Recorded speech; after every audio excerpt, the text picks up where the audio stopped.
everybody, it's Christina of CraftyPaws. I'm here to share another Maymay Made It guest design team project with you guys. And I wanted to focus on black cardstock card base projects. And I wanted to first come on and share with you guys what I just started playing with, which is this Nina Premium Extra Heavy Cardstock.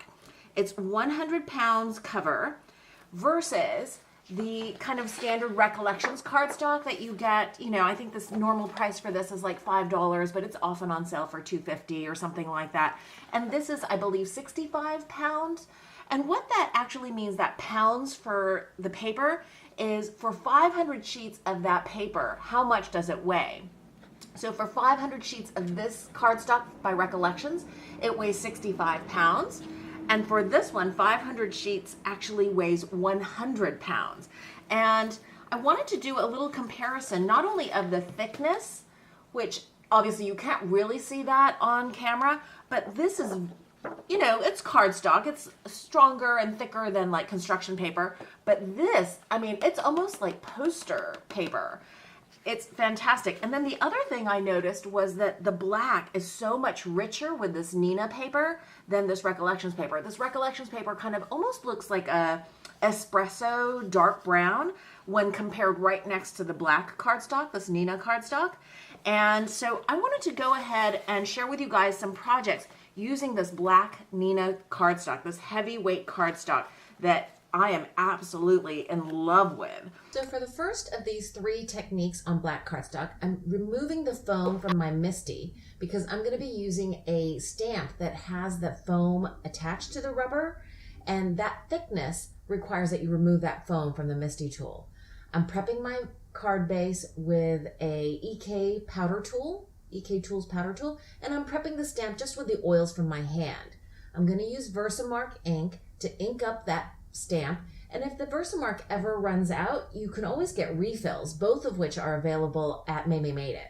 Now I'm using my MISTI tool here because I'm always concerned that my stamping isn't great, but this impression was actually perfect. So I went ahead and took it off of the MISTI tool, and I'm using a coffee filter there to catch my embossing powder, that just the excess off of that card base. And that's a Ranger Gold embossing powder. And it did get a couple of flecks, as you can see there, that I brushed off with a dry paintbrush, and I poured everything back into the jar. And now I'm gonna show you guys the heat embossing magic. I love watching the embossing powder turn into kind of this liquefied embossed image. And as you'll see, I'm heat embossing the front as well as the back, and that helps minimize the warping of the paper.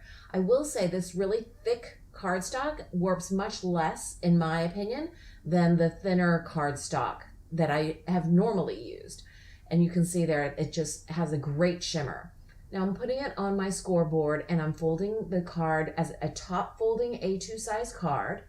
And now I'm gonna add a little bit of embossing to the edges. I wanted a frame around this, but I wanted to keep this as a single layer card. So I'm using kind of a little masking there.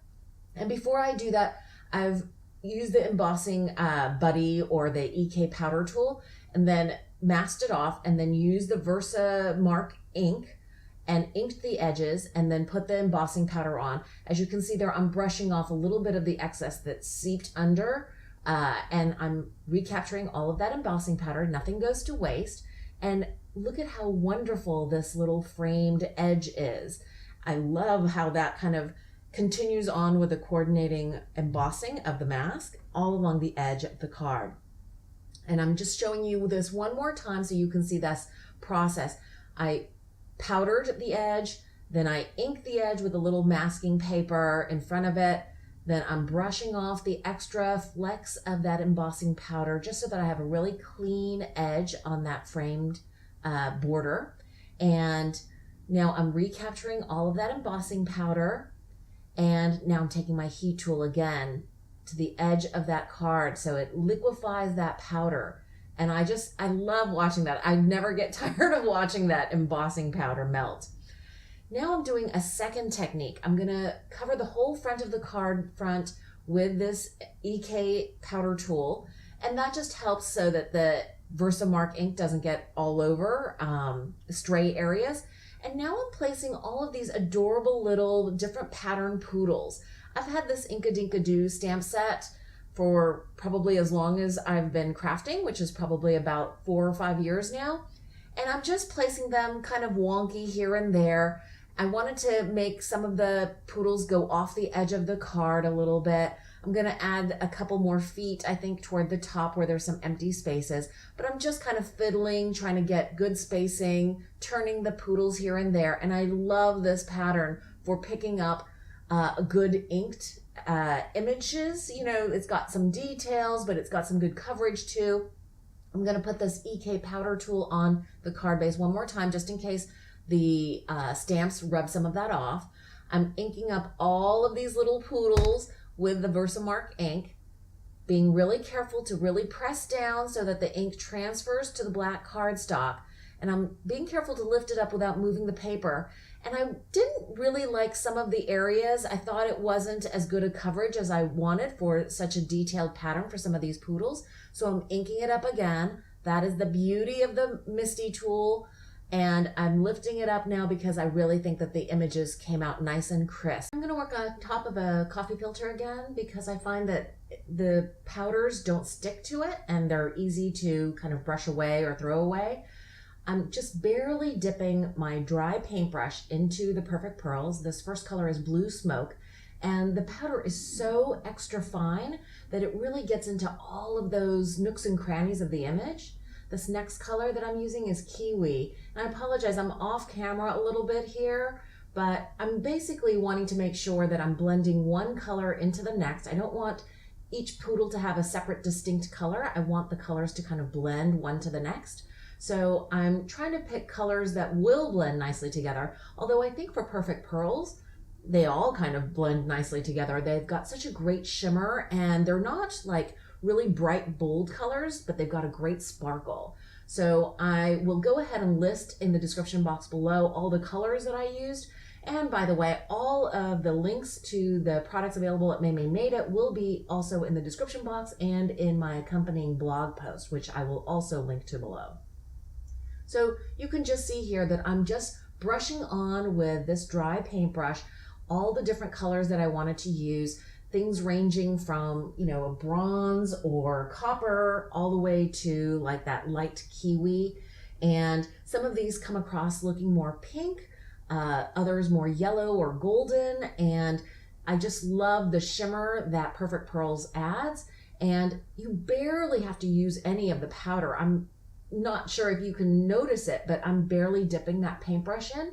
And so there is a little bit of wastage because not all the powder sticks to the image, obviously, once you get it covered. But brushing it off with another big kind of fatter brush gets it mostly off of the black areas that don't have the stamped image. And you can be pretty rough about it at this point because it's almost set, but there's one final step to really finally set the Perfect Pearls, and that's to mist it really lightly with a water spray. So I don't know if you can see this on camera or not, but I'm spraying the mist, really fine mist, about 1.5 feet away. Now, there are some little areas that got some Perfect Pearls on it that I didn't want, and this little eraser, the sand eraser by Mono, is also available at Maymay Made It, and I absolutely love it for cleaning up little tiny smudges or errors. And I decided for a little finishing touch, I was gonna do some dashed lines all the way around the card. You'll see the final card, and that will have also little dots that I doodled on with a Clear Star Jelly Roll pen. This third technique is a combination kind of embossing, heat embossing, and I'm using this beautiful stamp from Penny Black, and I'm stamping out the Versamark ink twice because I didn't get a great image the first time around. And now I'm going to take that off and work on, again, on top of another coffee filter. This time I'm using more of that gold embossing powder. It's a very extra fine kind of embossing powder. I'll tap off the excess, brush off a little bit of the extra specks, recapture the embossing powder, and I'm going to use my heat tool to set this image. It's a really detailed image, and I chose this specifically because I thought the roses around the Eiffel Tower would be fun to watercolor. So I'm again, heating it from the front of the cardstock as well as on the back. And you can see it's already liquefying the powder there. It's so fun to watch this. I never get tired of that. I'm heating it from the back again. That's to prevent too much warping of the card front. And I think it's pretty much done there. And now you'll see I'm gonna use some starry colors from Gansai Tambi. I don't know if I'm pronouncing that right, but it's a watercolor set by Kuretake. And I'm using a fine water brush or paintbrush, just a little cup of water. And I've decided I'm gonna use the kind of light gold colored all over the flower base or the roses, including the rosebuds.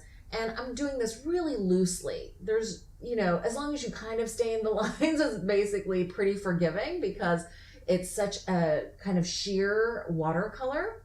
And I'm just gonna do that loosely over all of the roses, all of the petals. And I'm not even worried about the shading or anything like that yet. I'm just putting down a base color of this watercolor. And it has an incredible shimmer that is not, you know, totally opaque. You can see the black cardstock underneath it, but I kind of like that. It looks more painterly, I think. And it's, like I say, super forgiving watercoloring with just kind of these golds or pearlescent kind of colors. And next I'm gonna go in and dry this a little bit off camera. And now I'm gonna go in and add the red gold. This is a much darker, warmer color. And I'm putting this rose or red gold in the areas where I think the shadow of the roses would be. You see, I've got the image upside down right now because for some reason I could see the where the petals would fold in together, or, you know, where they would be gathered the most. And those areas I'm painting in with this darker gold color. And that gives me automatically a really quick 3D, more of a 3D look for each of the roses. And, you know, it's not super difficult or complicated watercoloring. I'm just trying to get a couple of different shades in to give the rosebuds and the roses a little bit more dimension and a little more interest. The heat embossed image is obviously shimmery, but basically flat all across the image because that's the embossing powder melted. So the roses are where I can get more kind of interest and dimension for this single layer card. And for the last kind of step of watercoloring these roses, I'm actually going to be removing the watercolor pigment. I'm basically taking a wet paintbrush and rubbing away some of the areas of the rose that I think would actually look better with the black cardstock kind of peeking through. I really like how kind of that vintage look comes about this way, and it's working with the black cardstock, the nature of the black cardstock, rather than kind of fighting against it. And I really think that made the roses pop even more. So next, for watercoloring the leaves of these roses, I'm gonna actually color them with a white gold. That's what the name of it is. It actually is just kind of a pearlescent color. And I'm going through and just loosely, again, watercoloring all of the leaves. And I'm not worried too much about blending or anything like that because I, at the end, decide that I'm going to add that kind of detail to the roses as well as to the leaves with Sakura Jelly Roll pens. So this first layer of watercoloring is just kind of brushing on the white or pearlescent color. And it's just to add shimmer to those areas. And I think this white gold is actually a good contrast because there was going to be so much gold on gold on gold that the white was actually a good pop against the black cardstock as well. I'm taking that mono sand eraser again and going through and basically rubbing off those areas where I had watercolored outside the embossed lines. And here's the detail that I spoke about earlier.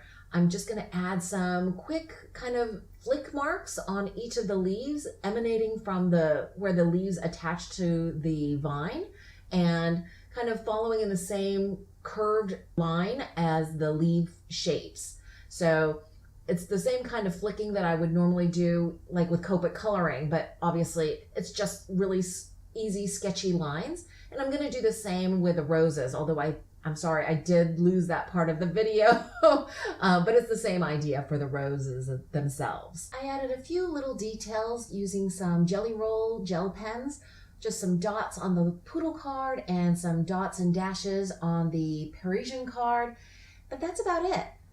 You've watched the process of creating 3 totally different cards on black card bases, and I hope you've enjoyed this process. If you did, please give it a thumbs up. And don't forget to check out Maymay Made It for this awesome Nina extra heavyweight black cardstock. It is fabulous. Thanks so much for watching. I hope you guys are having a wonderful crafty day.